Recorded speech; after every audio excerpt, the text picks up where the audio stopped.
Ppm का solution क्या होता है? क्यूसी के अंदर आप जॉब कर रहे हैं, डेफिनेटली पार्ट्स पर मिलियन का सोल्यूशन कैसे बनाते हैं? एचपीएलसी की हो, कुछ भी हो, जो कंसंट्रेशन यूज करते हैं आप स्टैंडर्ड एनालिसिस की, सैंपल एनालिसिस की, क्यूसी के अंदर डिफरेंट जगहों पे, वो क्या है? आज की वीडियो का फोकस ये है कि पार्ट्स पर मिलियन जो पीपीएम का सोल्यूशन होता है, डिफरेंट पीपीएम के सोल्यूशन जो होते हैं, ये बेसिकली होते क्या और उसको हम इतनी प्रेफरेंस क्यों देते हैं और किस तरह बनाते हैं, ये वीडियो आज की वीडियो का फोकस है, जिसमें आपको बताऊंगा कि पीपीएम का सोल्यूशन कहाँ कहाँ यूज करते हैं।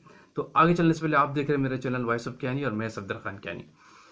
फ्रेंड्स, मैं आपको रिटर्न में बताऊंगा कि बेसिकली डिफरेंट पीपीएम के सोल्यूशन कैसे बनाते हैं। आज की वीडियो कंसंट्रेशन से रिलेटेड है, जो आप डिफरेंट कंसंट्रेशन लेबोरेटरी के अंदर यूज करते हैं। देखिए, पीपीएम का जो सोल्यूशन है, जिसको हम पार्ट्स पर मिलियन कहते हैं, इसकी बेसिकली डेफिनेशन ये, यानी सिंगल पार्ट्स पर मिलियन। मिलियन आपको पता है 10-10 लैक्स को कहते हैं, यानी किसी भी यूनिट का एक पार्ट 1 बिलियन में जो होगा वो पीपीएम का सोल्यूशन कहलाता है। पार्ट्स पर मिलियन, वेरी स्मॉल कंसंट्रेशन होती है, small part of any substance dissolve in बहुत बड़े वॉल्यूम में, यानी छोटी सी चीज बहुत बड़े वॉल्यूम में डिजोल्व की जाए तो वो पीपीएम का सोल्यूशन कहलाते हैं, जिससे कि कंसंट्रेशन वेरी लो होती है। नॉर्मली आप जो रॉ मटेरियल की टेस्टिंग करते हैं, कोई केमिकल टेस्ट कर रहे होते हैं, वहां पे भी आपको पीपीएम के सोल्यूशन की नीड पड़ सकती है। डिफरेंट पीपीएम के सोल्यूशन ए बी के जो टेस्ट होते हैं उसके अंदर आपको नीड पड़ सकती है। ज्यादातर एचपीएलसी की जो कंसंट्रेशन होती है, एटॉमिक अब्जॉर्प्शन की कंसंट्रेशन होती है, जीसी की जो कंसंट्रेशन आप बनाते हैं वो मोस्टली पीपीएम में होती है, पार्ट्स पर मिलियन, यानी लो कंसंट्रेशन। नॉर्मली 10 पीपीएम का सोल्यूशन होता है, 1 पीपीएम का भी होता है, ठीक है, और 20 पीपीएम का, 100 पीपीएम का भी होता है, फिर उससे 1000 पीपीएम के होते हैं, फिर उसको आप फर्दर।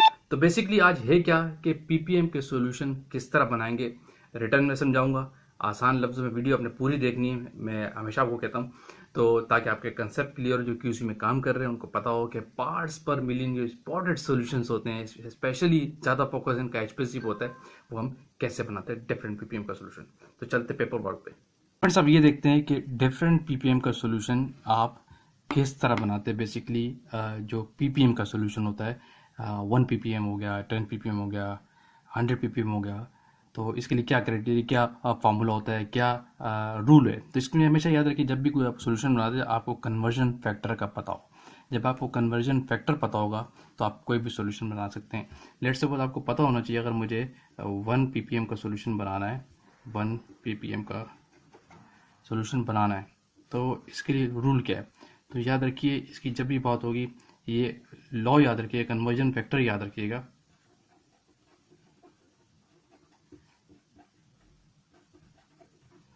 कन्वर्जन फैक्टर जो था वो याद रखिए, वही क्या होता है, अगर 1 पीपीएम की बात करेंगे, इसका मतलब है 1 मिलीग्राम पर 1000 ml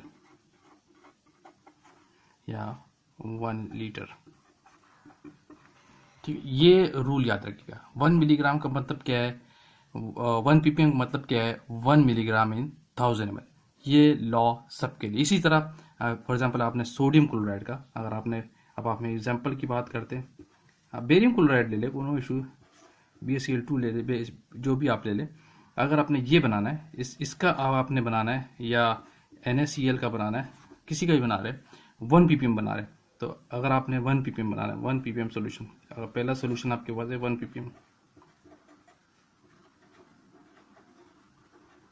1 पीपीएम का सोल्यूशन है, तो करेंगे क्या, यानी आप सोडियम क्लोराइड या बेरियम क्लोराइड जो भी बना रहे, उसका 1 मिलीग्राम लेंगे, ठीक है, इनटू 1000 ml, कोई भी आपका सॉल्वेंट है, आप सॉल्वेंट है, उसमें आप डिजोल्व कर देंगे, तो वो जो है आपका 1 पीपीएम का सोल्यूशन बन जाएगा। इसी तरह अगर आपने, वेरी सिंपल है, कन्वर्जन फैक्टर ये है जो आपने हमेशा याद रखना है, इसको नहीं भूलना है। ये अगर आपको नहीं पता होगा तो डिफरेंट पीपीएम के भी सोल्यूशन आप नहीं बना सकते। अब आप दूसरा सोल्यूशन, लेट सपोज आप चाह रहे हैं कि 10 पीपीएम का सोल्यूशन बना ले, NaCl का ही बना रहे, तो इसके लिए क्या क्राइटेरिया होगा, वेरी सिंपल, आसान है, यानी आपने 10 मिलीग्राम लेना होगा sodium chloride NaCl into 1000 ml solvent, जो भी आपका सॉल्यूशन है, ठीक है, यानी 10 पीपीएम का मतलब क्या है, ये भी कर सकते हैं 10 मिलीग्राम इंटू 1 लीटर, तो आपका 10 पीपीएम का सोल्यूशन बन जाएगा। Ready 10 ppm solution, 10 ppm। ठीक, इसी तरह आपने सोडियम क्लोराइड का 50 ppm का सोल्यूशन बनाना है, नंबर 3 पे है।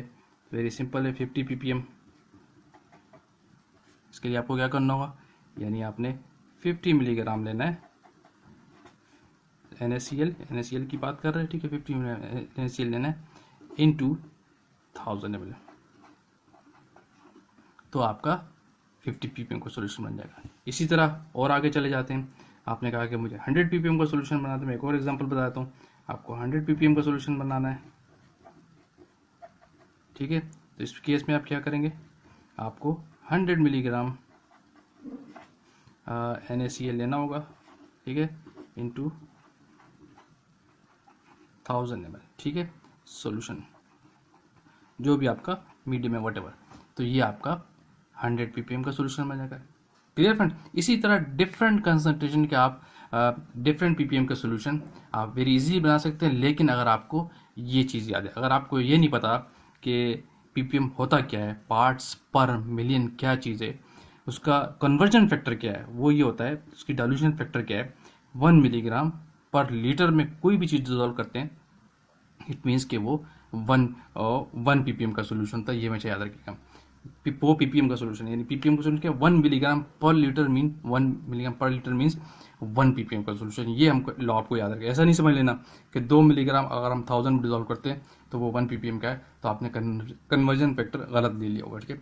इस लॉ के तहत हर ppm का बना सकते हैं आप, 1 ppm का बना सकते हैं, 10 ppm का बना सकते हैं, और 50 ppm का बना सकते हैं। इसी तरह आप 100 ppm का बना सकते हैं। फर्दर फिर आपको इससे डाइल्यूशन करनी है। फॉर एग्जांपल आपके पास एक 1000 ppm का सोल्यूशन बना हुआ है, तो आप चाह रहे हैं 10 ppm का बना रहे हैं, तो फिर उसकी फर्दर आप डाइल्यूशन भी कर सकते हैं कि इतने लेवल लेकर इसमें डाल के, तो वो भी एक अलग क्राइटेरिया, वो भी इसी से आप बना सकते हैं। जी फ्रेंड्स, तो आपको क्लियर हो गया होगा बेसिकली जो डिफरेंट कंसंट्रेशन के आप ppm के सोल्यूशन बनाते हैं, उनकी इंपॉर्टेंस क्या है, जो आपने इस वीडियो में देखा, और किस तरह हम बनाते हैं 1 ppm का, 10 ppm का, 20 ppm का, 30 ppm का, 50, 100, ईच एंड एवरी ppm का सोल्यूशन जो आप बनाते हैं और उसकी इंपॉर्टेंस क्या है, किस तरह बनाते हैं, वो आज इस वीडियो में आपको पता चल गया होगा।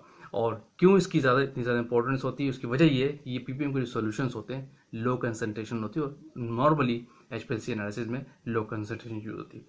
वीडियो का पेंड करते हैं, होपफुली वीडियो आपने लाइक की होगी। अगेन कहूँगा, जो लोग चैनल पर न्यू है, लाइक कीजिए, शेयर कीजिए, कमेंट्स कीजिए, ताकि इस तरह की टेक्निकल वीडियोज आप तक पहुँचती रहे। Thank you for watching. अल्लाह हाफिज़।